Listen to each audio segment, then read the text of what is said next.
Hello, everyone, and welcome to another episode of the Capital Gains Tax Solutions podcast, where we believe most high net worth individuals and their professional teams struggle to find great capital gains tax deferral options.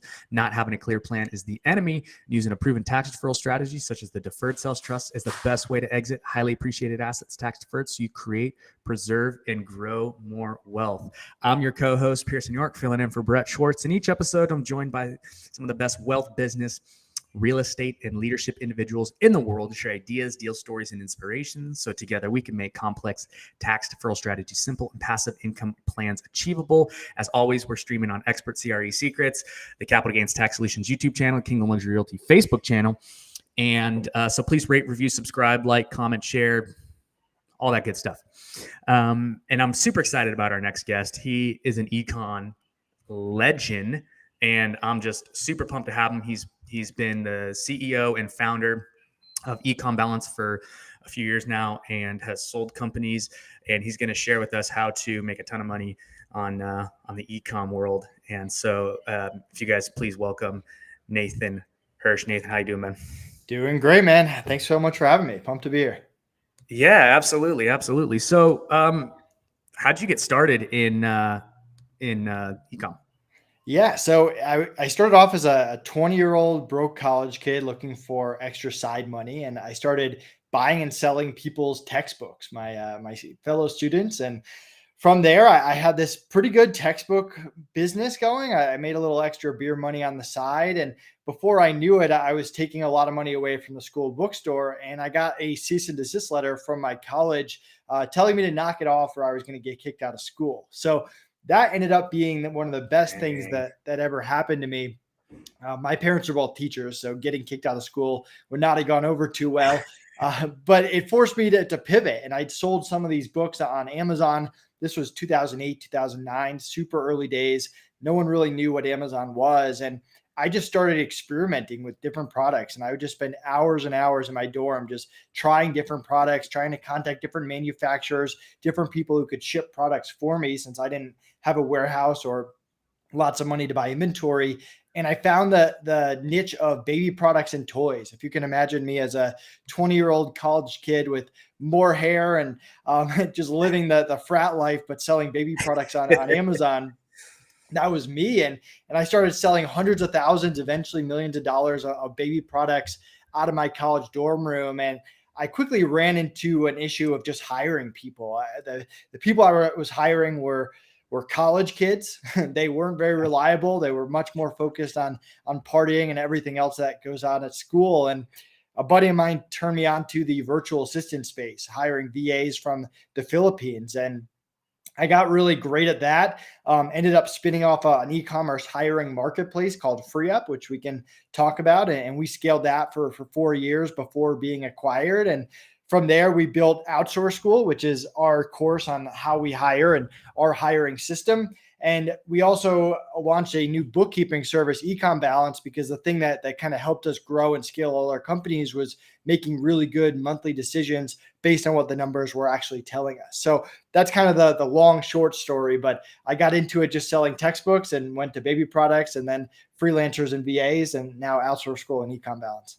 All right. So what did I tell you guys? Like ecom legend over here. Like who gets kicked out of school for selling textbooks? Because that's epic, man. So okay. So that was like how Amazon got started too, right? They were just an online bookstore. So you basically have the same roots as Jeff over there, kind of sounds like. Maybe it's funny. So we ended up selling like $25 million from 2008 to 2016. And at the beginning, we're like, we're going to take down Amazon. We're going to be like the next Amazon. And that didn't end up happening. Amazon became more competitive. They started changing their algorithm. Well, you got to keep in mind, we weren't selling our own brand of products. We were very dependent on manufacturers who eventually started selling themselves. So we kind of peaked out around $5-6 million a year. And then we were doing like a few $1,000,000 a year. And we were spending all our time just adjusting to Amazon and adjusting to the market. And that's why we ended up starting FreeUp. We kind of saw the writing on the wall that our Amazon strategy wasn't going to last long term. But it was exciting because with FreeUp, we got to actually like grow our own brand, do more B2B instead of B2C, have our own website, our own funnel, have long-term clients, have a brand that was actually sellable. So it all worked out, even though we spent a good 6-7 years in the Amazon space and learned a lot. We eventually pivoted and got out of it. Awesome. Okay, so I'm going to dive into kind of 2 to 3 different aspects of your whole journey, I'll call it. And just so we have like a thesis for this show and a little outline. So the first thing I kind of want to talk about is just kind of like your business, how you kind of did it, and then I want to talk about the free up model, right, and how you actually trained VAs, because I think that is something that is so crucial today. Because, and I know from personal experience right now, I'm in the process of training a VA, right? So like, what are some best practices, some tips and stuff? Let's add a ton of value there, and then we'll talk about just briefly about how you sold the company and some of your tax strategies for that exit. So yeah, let's start with the middle one. So here's kind of the beauty of the FreeUp marketplace. We weren't actually training VAs and giving them to clients. Now, we had an internal team of 30 VAs that we treated very well, and they got a large bonus when we sold, and we did train them. And we do teach people how to train VAs in outsource school. But with FreeUp, we created the model so we would pre-vet VAs before we let them onto the marketplace. We had tests that they would go through in an interview process, but we were looking for people that already had experience. And then when we would connect them with the client, then they would work directly with the client. We wouldn't manage them. We wouldn't train them. We'd be there if any issues came up, but that allowed us to be very scalable, because what a lot of agencies do is they end up having to train their own people or manage people that they give to other people. And that wasn't our model at all. We were a straight up marketplace. Now, the way we got this off the ground is we had a lot of VAs and freelancers from our Amazon business that we were using part-time or seasonal, or as Amazon started to scale down, they had more hours. And we started off just leasing this out to other Amazon sellers. They said they had trouble hiring. We said, hey, we have a great Amazon graphic designer, great Amazon writer, whatever it was. And we would vouch for them. We told them if anything went wrong or they quit, we would cover replacement costs. And then we got feedback on what people liked about the service and what they didn't. And we took it to market with the most minimal software that was really crummy, that did very, very little. Clients could log into their account, they could see their billing, or they could see the hours of their freelancers, and that was it. All the billing was manual, all the matching freelancers was manual, a lot of Google Docs. But we used that to prove the process. And as we started giving out more freelancers and racking up hours, then we started to invest in the software while also building a recruitment team to go out and find more high quality freelancers that we could vet, because we were out of VAs. We'd given them all out. So that's kind of how we got it off the ground. A lot of people I talk to that build marketplaces, it's always the chicken or the egg situation. Do you get clients or do you get whatever you're supplying? And for us, we already had a little bit of supplies, and we use that to do the proof of concept and make sure that people really like the service. And only then did we really invest in the software and the marketing. Yeah, absolutely. Okay. So when you would just basically, you wouldn't do any of the training and stuff, but you had over 30 VAs on your team. So we did do training for that. So yeah. So how did you, what were some of the best practices that you did? Maybe like 1 or 2 tips that you would say is like, hey, you have to do these things in order to get them to where you want them to be. Yeah. So this is a lot what we teach in outsource school. So I kind of break it down into interviewing, onboarding, training, and managing. So interviewing, we have what we call CARE, which stands for communication, attitude, red flags, and experience. So half the battle of training someone is making sure that you're training the right person. So we don't just look for someone with skill. We don't look for someone who's cheap. We want someone who has great communication, who has a great attitude, who has the experience we need. And we look for a lot of red flags during the interview process. What is this person saying that shows me they might leave for another job? They might have internet issues. They might not understand what I'm saying and learn quickly. So that's a big part of the interview process. Then we have setting expectations, which we call SICK, which is schedule, issues, communication, and culture. And we let them know exactly what they're getting into, almost scaring them a little bit. Scared probably isn't the right word, but if it's not a good fit, that's fine. We want to know before we invest training and effort into them. So we really make it clear what's going to be expected of them before they even get started. And then with training, we have SOPs, we standard operating procedures for everything that we do. And we give them those SOPs. We give them a time away from us to review it, to ask questions.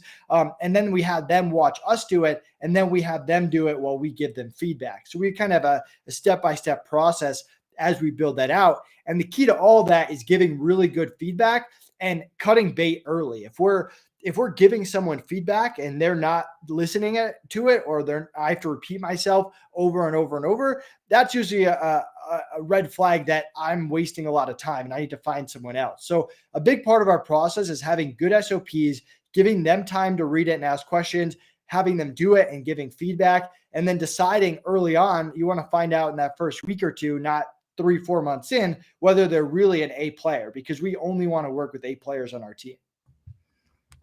Yeah, I love it. Okay, so CARE is what was the acronym for CARE again? Communication, attitude, red flag, and experience. Okay. Communication, attitude, red flags, experience. And then SICK was schedule. So if they can work the schedule on issues, so that could be power issues, personal issues, internet issues, culture, which is, are they a good culture fit for your company? And then communication again. Okay. And so and you must have a pretty rigorous outline or a pretty detailed outline of the type of person that you are looking for the position before you even hire them. So you know what you're looking for. You're not just throwing it against, I'm assuming. We know what we're looking for, but at the same time, and part of the beauty of outsource school is everything's designed to get done quickly. Like we will have 45-minute interviews or less, sometimes 30 minutes. The one I did this morning, we're hiring a bookkeeper, was 30 minutes.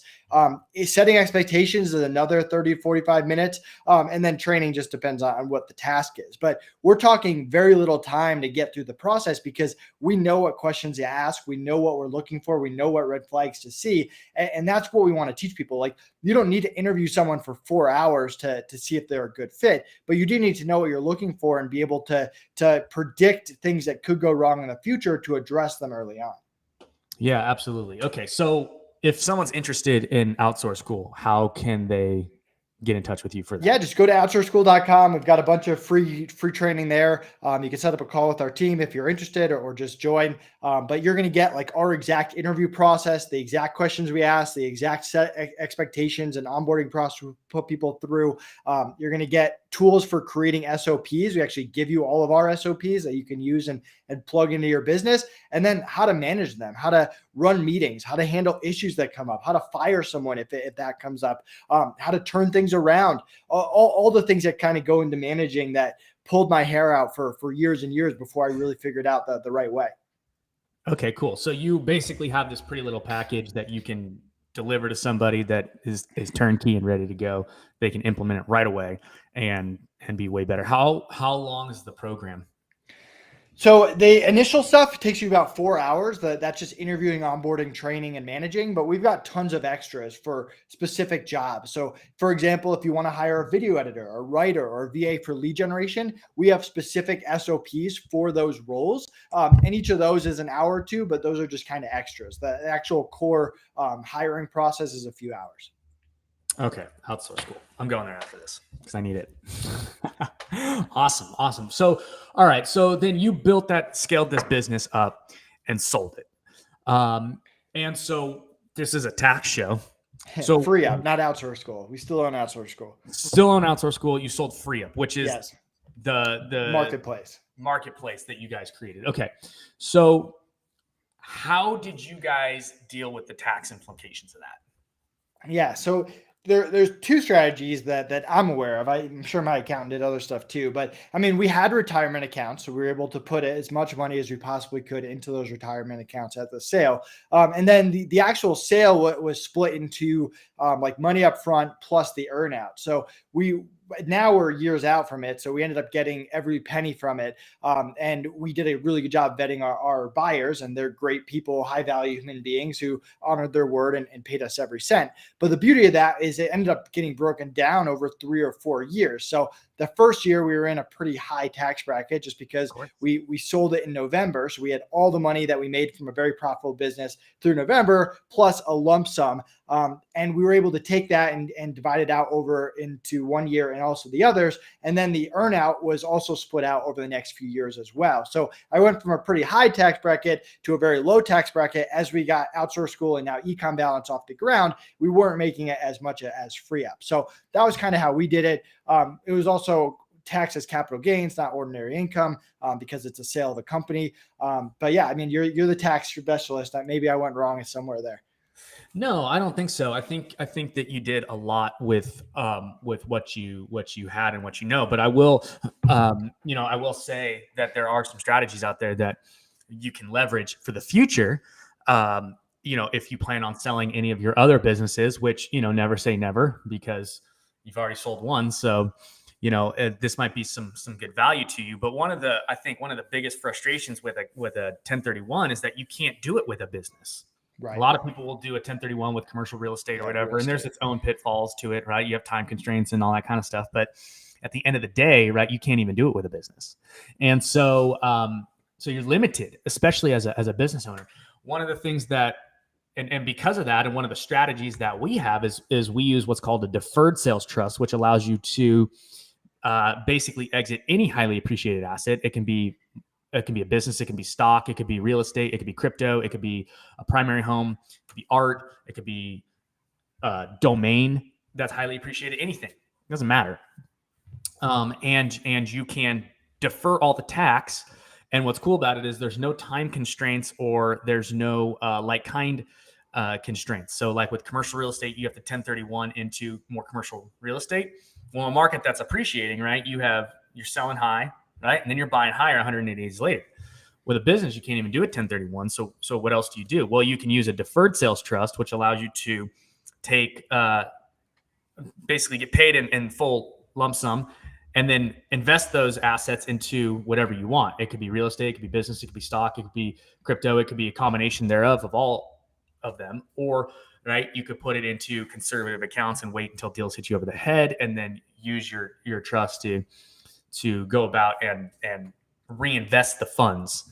And so it's a super powerful strategy to use. And you guys can learn more about that by going to capitalgainstaxsolutions.com. And you're listening, do that. I'm going to be doing that after the show. Yeah. So it's there's also a mastermind that's every Friday, 10 a.m. Pacific, 1 p.m. Eastern, that I'll definitely invite you to. And it's a phenomenal place to come learn and grow, ask questions and whatnot. So you guys can find out all of that at capitalgainstaxsolutions.com. So yeah, Nathan, for your next exit, this is definitely something to consider because it will save you millions and millions and millions of dollars, on the exit of businesses. Awesome. So something to really keep in mind. And we have a full team of VAs out in the Philippines that does a lot of the stuff for us already, so it's outsourced and whatnot. So it's right up. We're using the same things that you are. So I want to kind of get back to that too, and just kind of ask you a little bit about Econ Balance and what you're doing there and how is that whole thing working? What's the value you get from that? Yeah. So I think I really like unsexy businesses, hiring processes, bookkeeping, but they're really the core to every company. Like there's very few entrepreneurs who make bad hires that have success, or who have bad process, or who have success, or who don't understand their finances and have success. So a big thing that we did in Free Up early on is hire a bookkeeper from day one, even before we were profitable. And we had a good monthly bookkeeping process. So the month would end within 15 days. We would get income statement, balance sheet, cash flow. And then we had a meeting on our calendar, my business partner, Connor, and I, where we would go through all the numbers and make decisions based on the numbers. And that's what everyone listening should have in their calendar every single month. We have a finance agenda meeting, or a meeting finance agenda for you to grab at econbalance.com that you can go through with your partner. But this has to happen. With our Amazon business, we made the mistake of doing our books ourselves, which is a disaster. Entrepreneurs should never be doing their own bookkeeping. It's not a great use of your time, and most entrepreneurs are just not good at it, and you have to pay to get it redone afterwards. or we would dump it on our account at the end of the year and they would file taxes with it, which is fine, but we wouldn't actually be able to make decisions every single month. And we would just be flying by the seat of our pants. So with FreeUp, we set up that good monthly bookkeeping process. The month would end, we'd get reports, we'd go through and make decisions. And this is how we decided, hey, we should hire more people. We should invest in marketing. These are the services that are selling well. We should find more freelancers with this. We could actually make those decisions on a month-to-month basis. And there's a lot of benefits to having clean books. If you go to sell your business, you can actually do it and pass due diligence like we did. It makes tax season a lot less stressful because all your books, you can get funding and investments. But to me, the number one thing that applies to every entrepreneur is that ability to make good decisions based on what the numbers are actually telling you. That is the key. Yeah, absolutely. Okay, so let me ask you this, right? So it's called Econ Balance. So are you only doing it for online e-commerce stores, or tell me a little bit about the breadth of the services you guys provide? Yeah, so we do have a team of very high-level bookkeepers, and we service a lot of e-com businesses. And I've been in the e-com space for a while, so it made sense to target them. We are launching a separate brand called Accounts Balance. The site's going up right now, but we have a separate team that just does non-e-commerce businesses. So if you're a non-e-commerce business, we can still do your bookkeeping. E-commerce bookkeeping tends to be more complicated than regular bookkeeping, so we can definitely help you out there. Yeah, absolutely. So for those of you who are, these mom and pop entrepreneurs who have commercial real estate and have businesses in their commercial real estate, or have businesses that you're doing on your own and you don't have the bookkeepers, it sounds like you guys really got your processes squared away, and you have a very specific, and I probably should have asked this question first, so I might as well just do that now. But what are one or two gifts or strengths that you have that allowed you to be successful today? Yeah, I mean, this kind of goes into bookkeeping. So before we started Econ Balance, we did a lot of market research. We interviewed like 200 plus online businesses, e-commerce sellers. We looked at our competition. And the fact is, a lot of bookkeeping firms are run by bookkeepers. They're good at bookkeeping. They're not necessarily good at the things that come with business, which includes hiring and scaling and marketing and building really good processes. So I think that's our strength. We're really good at hiring. I would put our bookkeeping team against anyone out there. They are phenomenal. Our clients absolutely love them. We're good at processes. We've created great SOPs. And a lot of the reasons why we did a beta test with 30 clients was to get them in there and use them to break all our processes and force us to build great processes for day one. I think we're good at scaling. We're good at imagining what happens. We have 50 clients now, but what happens when we have 150 clients or 250 clients? And a lot of other bookkeeping services aren't looking that far ahead. So it really is a combination of the hiring, the processes, and the finances. Even in Econ Balance, every month we have that meeting. We go through and we make decisions based on what the numbers are actually telling us. And when you combine that with a really strong team and really good systems, that's how a business really takes off. Sounds like you're really disciplined. It's consistency over quantity, I think. I mean, a lot of people, they're trying to make these just gigantic moves. We try to just be consistent. We're doing the same thing every single day. We're taking steps every single day. We focus on what we can control and not what we can't control. And we also evaluate other people. We're very quick to make moves if someone's not an A player, and we don't have time to work with people that are not A players. Even if they're a B plus player, it's just not worth it for us. And we learned that the hard way over the course of the Amazon business. So let me ask you this. How do you walk this balance between getting your SOPs and building out these systems and processes and everything, and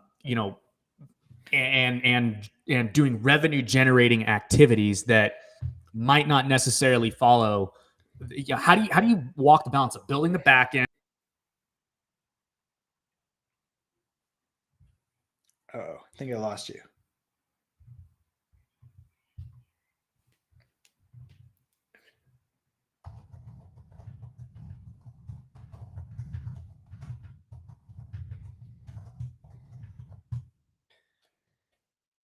Uh-oh, I lost him.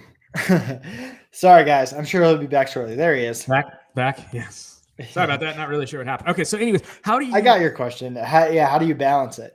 Yeah. Yeah. So, I mean, first, the thing that we do with any new business is we set really good expectations with our clients. We did a beta round. We offered free bookkeeping for a few select people to start off, and with the expectations that we're hiring people, we're training people, we're building process. Bear with us. There's going to be growing pains. I don't know exactly what those are going to be, but they're going to happen. And part of us giving away a little free bookkeeping is for you to bear with us. And luckily, we took on some great clients, people who I've known throughout the years who trusted me, and I'm very humbled about that, but also gave us time to build those processes. And in terms of revenue generating tasks, it's that Connor and I have 8-9 hours in a day, and so we're off small. We're focused 6 hours a day on building systems, 2 hours on revenue or marketing, and then from there we're slowly scaling that back into 5 and 3, and then 4 and 4. And right now we're at the point where the bookkeepers don't need us as much. They have good systems. We have team leaders. They're building systems without us. So now we can put more into those revenue generating activities. But it's progressive over time, and we're not pushing the envelope because we don't want to overwhelm our team with too many clients and bad processes. So we're very conscious about that from day one.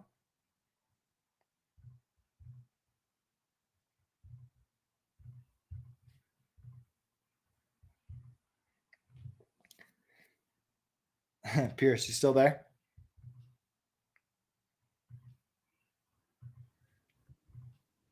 Hey. Yeah, I don't know why this keeps buzzing out, but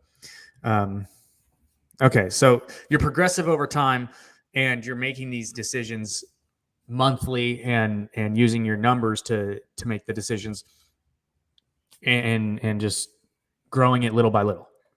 Yeah, it's consistency. We're doing the same thing every single day, and then we're slowly etching it up. And we're also talking to our team and seeing where they're at. If they're behind on a lot of stuff, we're not going to throw a bunch of clients on them and turn it into chaos. We want to progressively grow. Awesome. So Nathan, what are those like one or two things that you're doing consistently every day that help you to scale?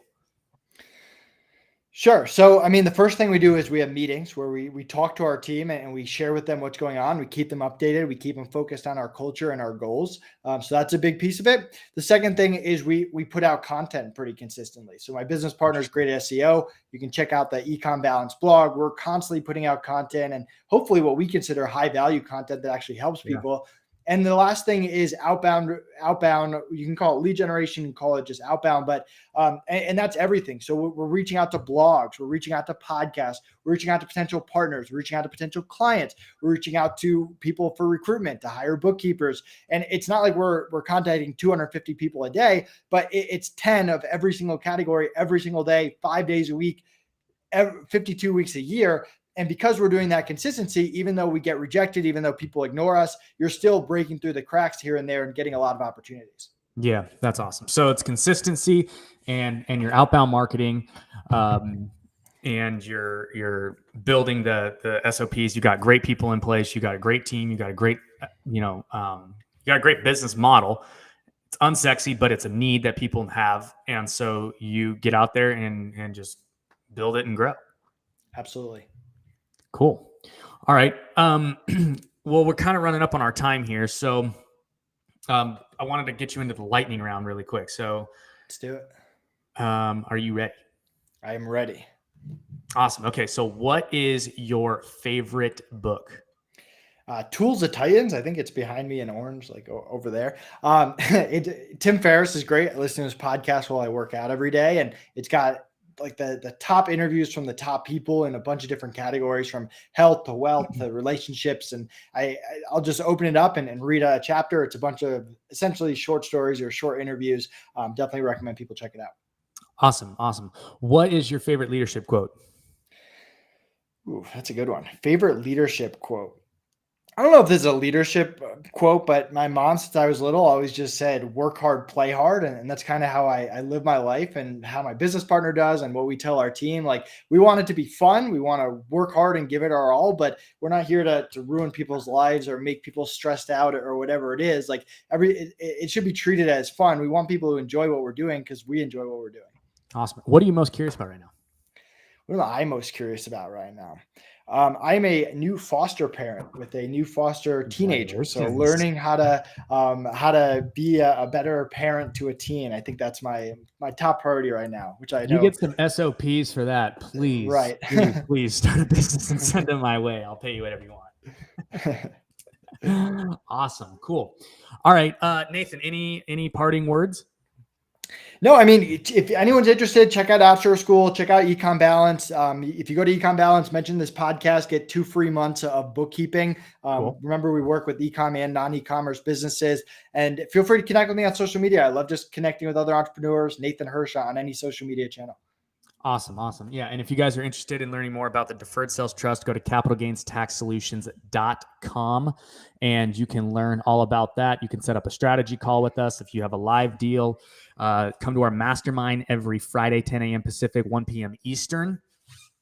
And Nathan, I'll definitely be sending you an invite there so you can come check it out, ask questions, bring your professionals, and so on and so forth. So make sure you guys go to econbalance.com or Outsource School and check out what Nathan's got. There's a ton of value there. I'm going there right now to figure out how I can train and do a better job at scaling the people on our team and whatnot. So it's just been phenomenal value add today, Nathan, and I'm so grateful you came on the show.